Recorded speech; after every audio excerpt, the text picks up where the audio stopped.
Coucou tout le monde, j'espère que vous allez bien. Aujourd'hui je vous retrouve pour un point lecture avec de multiples BD. Donc si vous ne savez pas quoi lire en ce moment en BD, j'en ai pour vous. Donc regardez bien, ça risque de durer un petit peu longtemps aussi. Donc prenez un café, un thé, un chocolat chaud, que sais-je. Voilà, mettez-vous bien, mettez-vous à l'aise. Il y aura pas moins de 10 BD et il y aura aussi... Ce sont des BD que je ne pourrai pas vous présenter parce que pour la plupart ce sont des emprunts à la bibliothèque et pour deux d'entre eux ce sont des BD que j'ai déjà mis sous pli pour des cadeaux de Noël tout simplement. On va commencer avec deux BD, donc c'est le tome 1 et le tome 2 d'une petite série jeunesse qui s'appelle Écoline de Stephen Desberg aux éditions Bambou. On va suivre une petite chienne qui s'appelle Écoline qui vient de la campagne où elle va découvrir qu'elle a un don pour la peinture et elle va devoir quitter sa campagne natale chassée par son père pour arriver à Paris. Le premier tome était vraiment très sympa, j'ai beaucoup aimé, je trouve que les dessins aussi sont super agréables, très colorés, très ronds, ça fait vraiment très jeunesse. Les deux tomes se sont lus très vite, j'ai préféré le premier au deuxième et j'ai vu des avis qui disaient la même chose. J'ai aussi lu le troisième et dernier tome, ou peut-être pas, je ne sais pas, de la saga Brume. C'est l'histoire d'une petite sorcière très chippie, très espiègle qui est une petite fille plutôt normale, sauf qu'elle est persuadée d'avoir des pouvoirs magiques. Et dans chacun des tomes précédents, on l'a suivie dans une nouvelle aventure, et là, pour moi, ça semble vraiment être la fin parce que on découvre des choses sur son identité, et ça donne vraiment un goût de fin de série. J'ai préféré d'ailleurs ce troisième tome aux deux précédents qui, je trouvais, mettaient beaucoup de temps à se mettre en place. C'est aussi des BD qui sont très courtes. Et à peu près quand un tiers, voire la moitié du livre, c'est uniquement poser le décor, je trouve que c'est pas forcément très bien et que c'est assez frustrant. Donc ce troisième tome était plutôt sympa, c'est celui que j'ai préféré des trois. J'ai entendu dire par quelqu'un que peut-être que ce serait pas le dernier. Ensuite j'enchaîne avec Tout ce qui reste de nous de Rosemary Valero O'Connell qui va suivre 3 histoires différentes dans un monde un peu de science-fiction futuriste, très métaphorique. On a des dessins qui que j'ai beaucoup aimés, qui sont toujours avec une dominante de couleurs particulière. Juste pour vous donner un peu un avant-goût du type d'histoire qu'il peut y avoir, la première histoire c'est des personnes qui peuvent passer d'un monde à un autre. Il y a un nouveau monde, une sorte de nouvelle réalité. Il y a du coup 2 personnes qui vont se lancer dans ce nouveau monde. On va suivre l'une des deux qui va interroger tous les gens qui sont là pour demander s'ils n'ont pas vu une jeune fille très jolie, brune, avec des petites boucles, avec quelques taches de rousseur, assez espiègle, etc. Bref, elle dresse un portrait au début très précis de cette jeune femme qu'elle aime, pour au final se rendre compte qu'au fur et à mesure qu'elle dépeint le portrait, l'image qu'elle se fait devient de plus en plus floue et qu'elle va jusqu'à oublier à quoi elle ressemblait et oublier carrément tous ses souvenirs avec elle. Ça me fait un petit peu penser à des sortes de poèmes en fait. On joue beaucoup sur les images, sur les métaphores. Du coup voilà, c'est une BD que je vous recommande si c'est le genre de thématique qui vous intéresse. Ensuite j'ai aussi lu Moon de Cyril Pomès. Donc là on va suivre l'histoire de jeunes qui est retransmise de manière extrêmement juste et extrêmement forte et dans plein de thématiques différentes des ados. On va suivre particulièrement Luna qui est une jeune fille plutôt jolie, bien appréciée. Et puis Gabriel qui lui est un peu à l'opposé, qui n'a pas du tout accès à internet, qui n'a pas de téléphone portable, qui est du coup en marge de tout ce qui fait les jeunes d'aujourd'hui, et donc qui se fait forcément harceler, hein, sinon ce serait pas drôle. Donc en fait ce qui est vraiment omniprésent dans cette BD et qui m'a un petit peu surprise et limite choquée, et pourtant c'est la réalité, hein, c'est que les jeunes sont vraiment collés à leur téléphone portable, ils ne peuvent pas le lâcher une seconde, et donc on les voit continuellement avec leur téléphone à la main en train de textoter quelque chose à quelqu'un, d'appeler, d'être sur internet, sur Facebook, etc. Là c'est sur Snapchat, alors ils appellent pas ça Snapchat, je sais plus comment ça s'appelle, mais en fait ça en devient un peu ridicule parce qu'on est face au fait accompli de se rendre compte de tout ce qui se passe, mais est-ce que ça a vraiment un sens tout ce qui se passe, et ça remet en fait en question ce que nous on vit. Alors je sais pas si les jeunes se rendent vraiment compte, mais moi en tant que vieille de 27 ans, je me rends compte de toutes ces choses-là. Et donc dans l'histoire, on a toute cette phase-là avec aussi le fait que les jeunes aiment se montrer, aiment montrer leurs exploits, que ce soit amoureux, sexuels, etc. L'importance de la sexualité aussi, des premières histoires d'amour, du consentement, je vous disais tout à l'heure le harcèlement, la relation avec les parents, et du coup le fait d'être vraiment accro au téléphone, il va se passer quelque chose à un moment, il y a une antenne qui va cracher et donc ils ne vont plus avoir de réseau du tout, et donc à partir de là, qu'est-ce qu'ils vont devenir, comment faire pour être reliés, continuer à être reliés et continuer à vivre sans ces téléphones. C'était à la fois pour démontrer, pointer du doigt tous les problèmes des ados actuels et tout ce que ça peut causer comme problème ces téléphones, mais ça montre aussi toutes les ressources qu'ils ont, l'adaptabilité qu'ils ont, et j'ai trouvé ça vraiment super chouette. Donc c'est pas moralisateur ou pas complètement, ça donne à voir aussi une jeunesse qui est pleine de ressources, et ça j'ai vraiment beaucoup aimé. La BD suivante est plutôt une sorte de compilation d'illustrations plutôt qu'une BD à proprement parler. Il s'agit de La forêt de Thomas Haute. Il s'agit de 25 illustrations qui sont en noir et blanc, extrêmement précises, il n'y a pas de texte du tout, et c'est un livre du coup qui peut se lire un petit peu comme on veut, c'est-à-dire on peut mettre un peu l'idée qu'on veut derrière, sans vous spoiler non plus parce qu'il n'y a que 25 images, mais c'est un garçon qui va voir arriver plein de gens chez lui, et en fait ils sont tous en deuil parce qu'il y a eu un mort dans sa famille, et voilà. Je vais pas dire beaucoup plus parce que sinon ça risquerait de vous spoiler, surtout si vous voulez découvrir cette BD. Je suis un peu mitigée sur cette BD, sachant que c'est assez atypique, mais je n'ai strictement rien à dire sur les dessins qui sont absolument génialissimes. Une autre BD qui ressemble un petit peu à Moon sur la thématique des ados, il s'agit de Cet été-là, c'est un roman graphique de Mariko et Gillian Tanaki, je crois que c'est ça.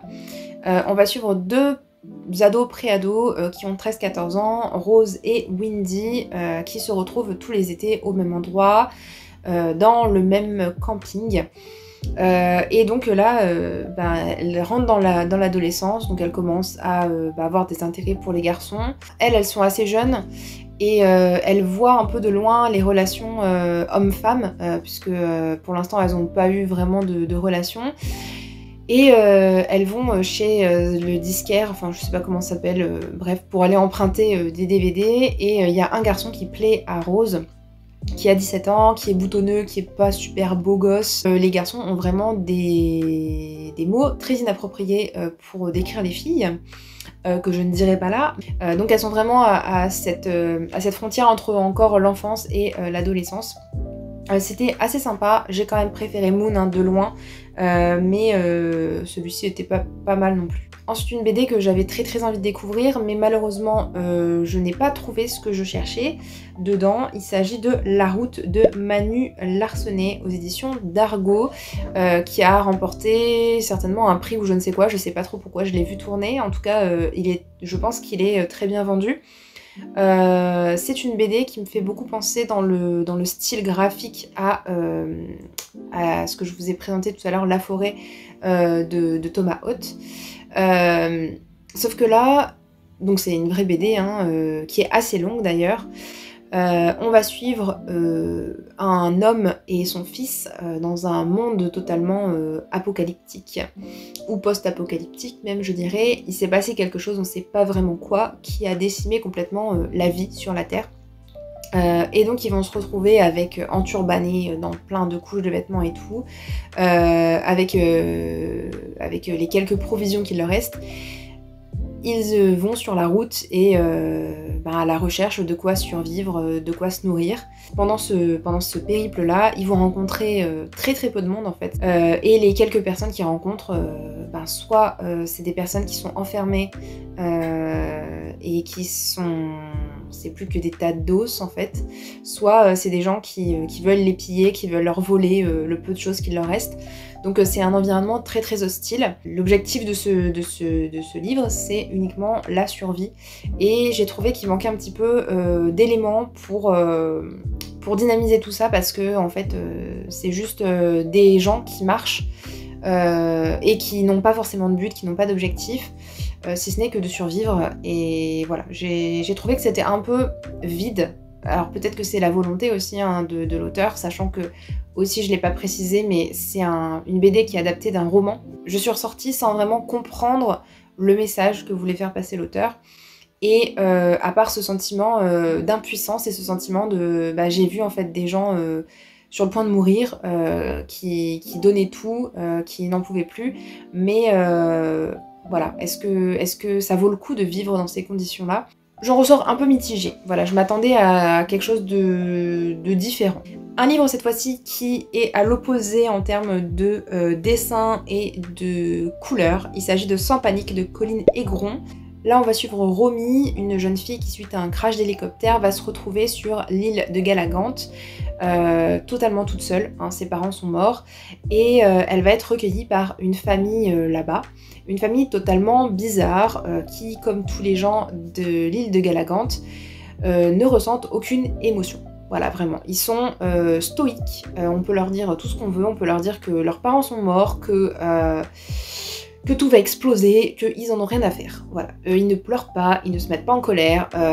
Bref, c'est vraiment très très bizarre, on ne comprend pas vraiment pourquoi, on n'a pas d'explication. Et elle va essayer de lier une amitié, on va dire, avec la fille dans la famille qui l'a recueillie. Il y a un gros événement perturbateur, c'est l'arrivée d'une météorite qui va arriver très très prochainement, qui va totalement bousculer, normalement, si les gens étaient normaux, la vie de ces gens, sauf qu'en fait ils ont décidé de ne pas partir. Les parents ne comprennent pas pourquoi tout le monde s'affole, enfin pourquoi Romy s'affole en tout cas.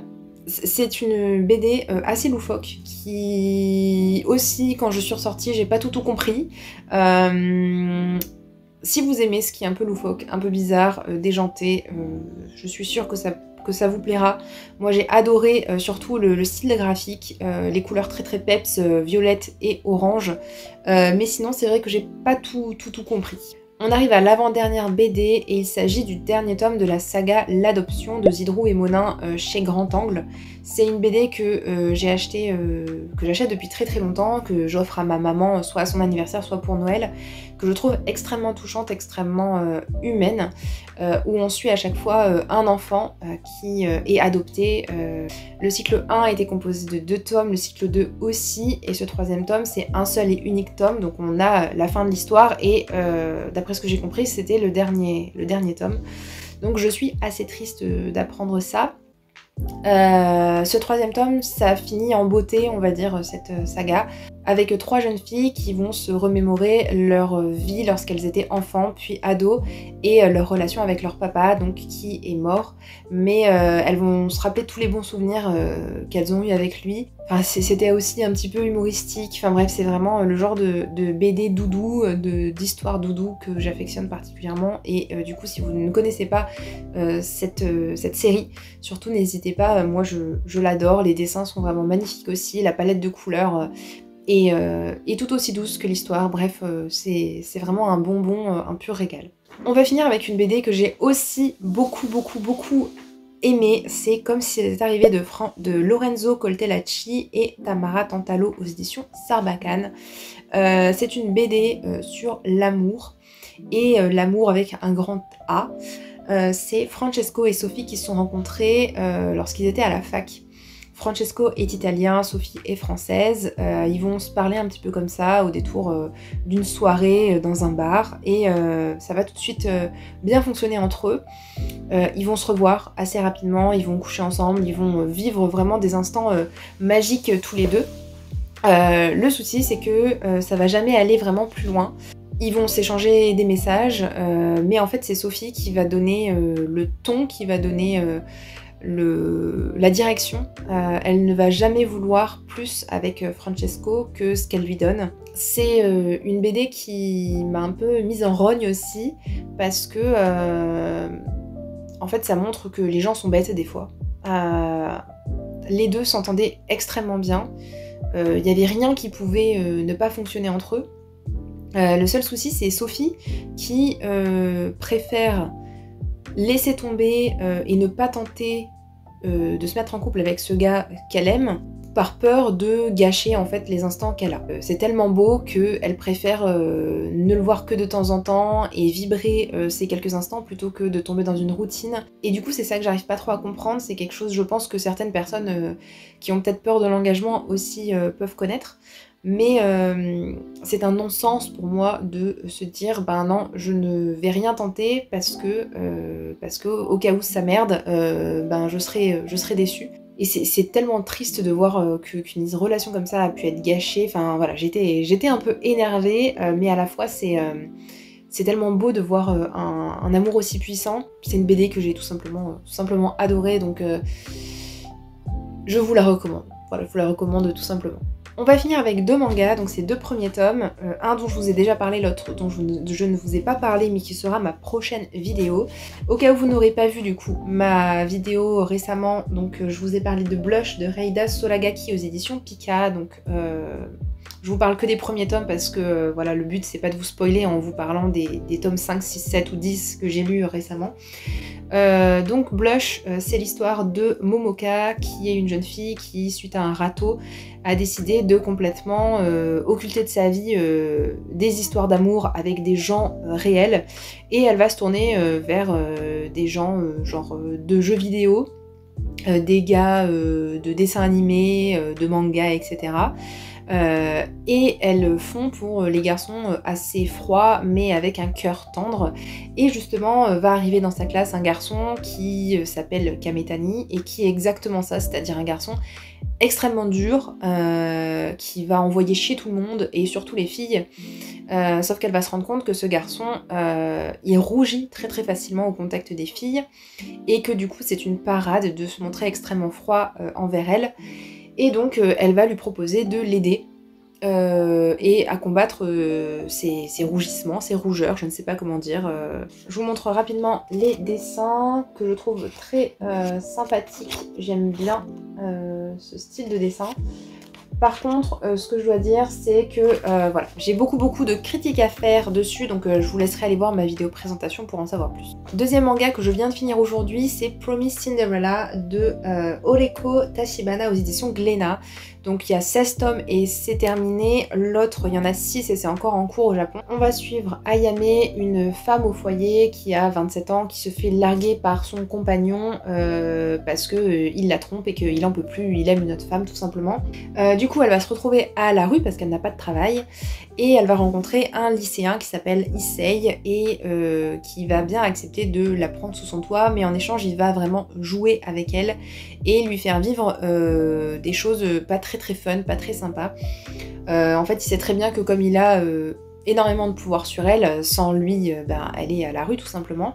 Il va lui faire plein de choses juste pour s'amuser, et notamment par exemple au début c'est mettre la honte à une personne en particulier. Forcément elle va être obligée de se plier à ses règles machiavéliques. J'aime beaucoup les dessins dans celui-ci, je trouve qu'ils sont très sympas.